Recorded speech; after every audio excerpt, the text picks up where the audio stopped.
like this. Oh, yeah. He's way ahead of so many. He's way ahead of where I was in politics Me at too. that age. But he has been involved a good bit. And so we're going to talk with this special guest because he's running for office and he's had a lot of experience. His name is T.J. Roberts, and he's a native of Boone County, Kentucky. You know, we have a couple friends in Kentucky. We do, you know, and I imagine he's met them, so that'd be good. But TJ's been very much involved. He's been involved in some of our activities, and he's been involved. To me, the most important thing that he's been involved in is the studying and the understanding and the desire to promote liberty. Yeah. And, you know, that's the position that I think somebody should have, because the rest can be minor details and you work out what you should do.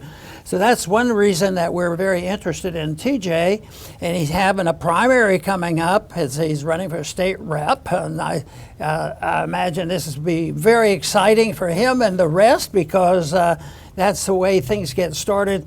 So TJ, we're excited about having you on our program today. Welcome to the program. Thank you for having me on, Dr. Paul, and thank you, Mr. McAdams, for the invite.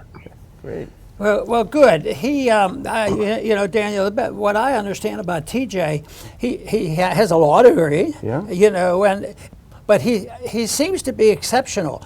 He has a law degree, but instead of the law telling him how to avoid the Constitution, he actually thinks it's important to know the Constitution. So that to me is, you know, a great sign for what he's doing. But he's already done some things. You know, at the height of COVID, he gets involved in suing the governor. Yeah, well, that had to be a joke. How could a guy like this, nobody knew him, and he takes on this in the midst of COVID. But he wins. so this is what, you know, like Trump says, I like winners. Yeah. So we like winners, and TJ, it's good to have you with us. Daniel? Yeah, let's start off on that, because that's great. Back in 2020, we were in the dumps here for a good year, 2 years, depressed, couldn't figure out what to do. A lot of people just kind of put their heads down and went along with it. They didn't want to make waves. But TJ, you saw things differently. You wanted to fight, and I think that's something that's admirable. Why don't you tell us about this fight? Tell us about the lawsuit and how you won it. Yeah, absolutely, Mr. McAdams. So just a little bit of background. I've been a born-again Christian since I was 13 years old. I was born and bred in Northern Kentucky, brought up largely through the Ron Paul, the Tea Party movements. I've been involved in the fight for freedom and the fight to actually uphold the Constitution for a long time, from 2016, being involved with Students for Rand Paul or Young Americans for Liberty, getting champions like Felicia Rayburn, Savannah Maddox, and Steve Doane elected along with their legislative priorities. And then we see 2020 come in, and that is when it's abundantly clear that this is about an existential threat to freedom as we know it. And it really came to fruition, not just with the closing of businesses, not just with the closing of mass gatherings. I was fighting against those. But then on Good Friday, Kentucky Governor Andy Beshear makes clear that the mass gathering ban will apply to Christians who attend church on Easter Sunday. And if you attend church, you will receive a prosecution notice on your windshield, and you will be ordered by the government to either have 2 weeks of what was essentially house arrest or face up to a year in jail for violating his orders. I went to church anyway. I received that prosecution notice, and the very next day I retained an attorney, and we filed a federal lawsuit, which is stylized as Roberts versus Nice. And that led to a Sixth Circuit decision striking down the governor's church ban on religious liberty grounds. It further also struck down the governor's interstate travel ban as well. And on top of that, there was also another lawsuit that I was involved with, in which I decided to step up my involvement and organize a protest against Governor Beshear's lockdowns. He threatened to prosecute us for violating the mass gathering ban by protesting him. All the while, he's participating in a Black Lives Matter rally. We sue him over that on viewpoint discrimination grounds, and we win that one as well. And we're seeing that it just set the precedent to show that the Constitution still does apply in an emergency. And it really is an honor, because now I'm an attorney, and I'm actually taking the fight. I work for the individual who represented me, Chris Wiest, and we're currently taking on the government in many other areas as well in federal court.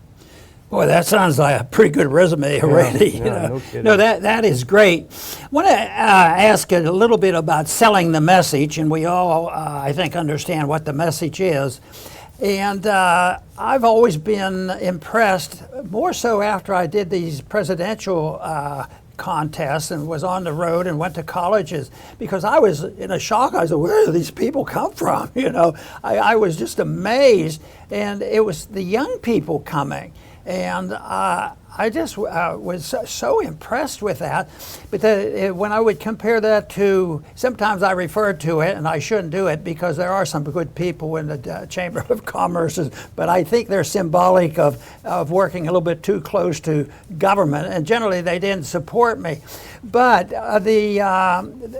the division is there, but I also know that if I'm talking to a crowd, and they're mostly young people, and then I spot, oh, there's a bunch of older people here. So I include the young at heart and people with open minds. And I imagine by now you have already found, because you have been a member of that group, and just give me a little bit of an insight why you think we're able to appeal to the young people, because the young people right now, their image is this crazy stuff on TV or our computers and the silly stuff like that.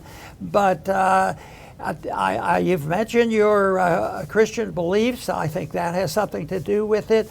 But I imagine by now you have been impressed with other young people and the willingness to listen. And it seems to me, I've come up with a conclusion that younger people seem to have a more open mind than if somebody's been working with the political parties for the last 35 years.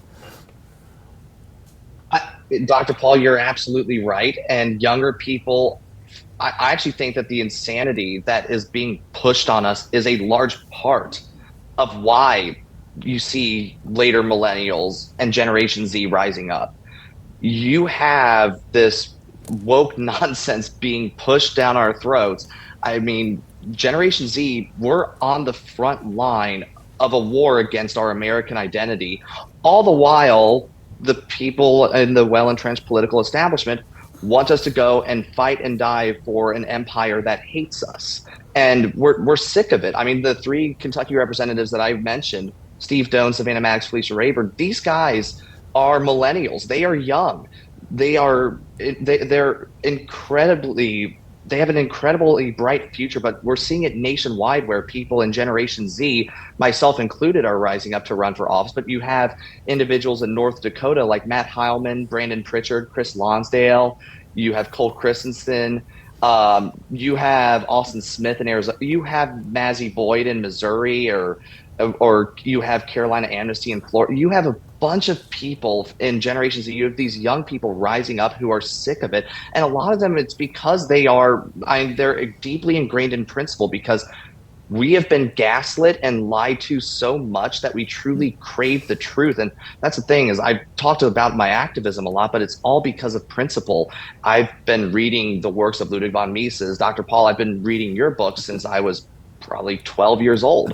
And now we're at a point where I've attended Mises University in 2017, 2018. I was part of the inaugural class of Ron Paul Institute Summer Scholars in 2019.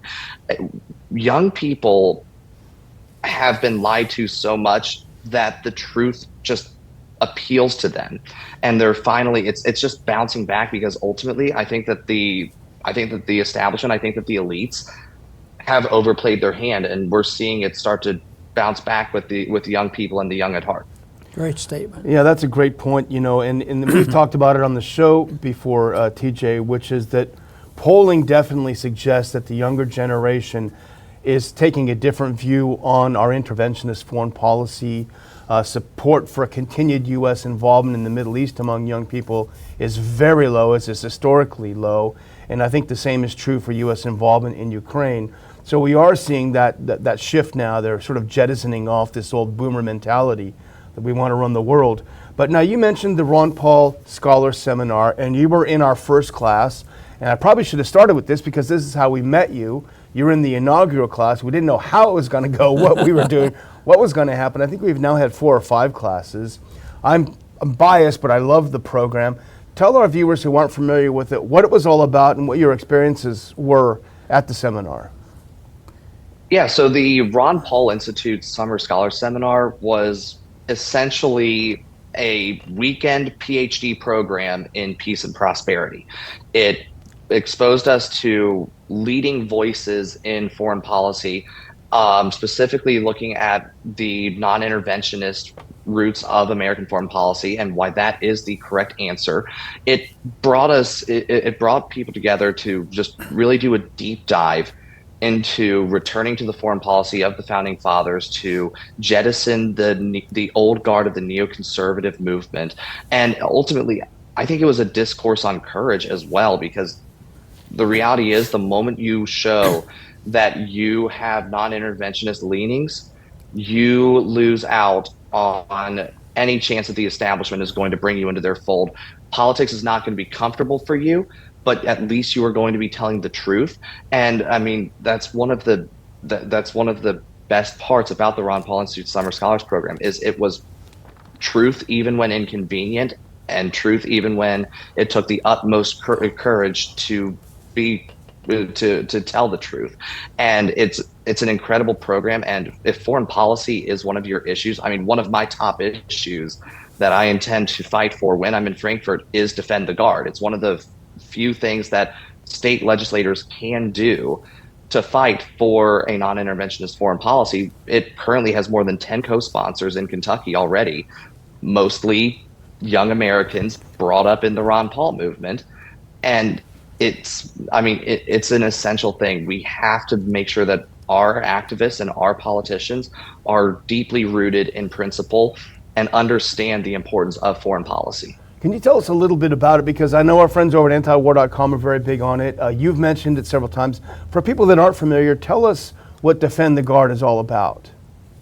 Absolutely. So the majority of individuals who are deployed in these undeclared wars are not members of the Army, Navy, Marine, Air Force. They are members of the state National Guards, which the National Guard is America's oldest branch of the military. It was designed specifically to defend the homeland. These individuals signed up to defend the homeland, but now they are being sent into foreign wars that are completely undeclared. There's no declaration of war from Congress. What Defend the Guard is it's a means by which state governments can reclaim their authority over the National Guard by simply enacting a law that states that unless Congress declares war, their National Guardsmen cannot be deployed into foreign territories for combat purposes. It's essential legislation. It is carried in states where it's being carried. It's largely being carried by veterans who understand that our foreign policy has gotten out of control. It's crucial. It's one of the top priorities that state governments should be addressing. Very good. You know, this whole idea of truth, and you brought it up, but we talk a lot about that, and I think that is so key, probably a principle from the beginning of time. You know, for the first recordings of history, this subject existed. And now we're at a crisis point because, TJ, you explain and say, and the people you're close to, that the young people are looking at that, and they understand this, and they're sick and tired of not hearing the truth. And I did a little pamphlet, a little booklet to try to explain my thoughts on this. And I see what's going on is there's a major contest going on between those who know and understand and want to always move toward the truth versus those who now have deified the whole principles of nihilism. That you can't know the truth, so why even try? And yet I think as bad as it seems that we're getting to a climatic understanding of these two things.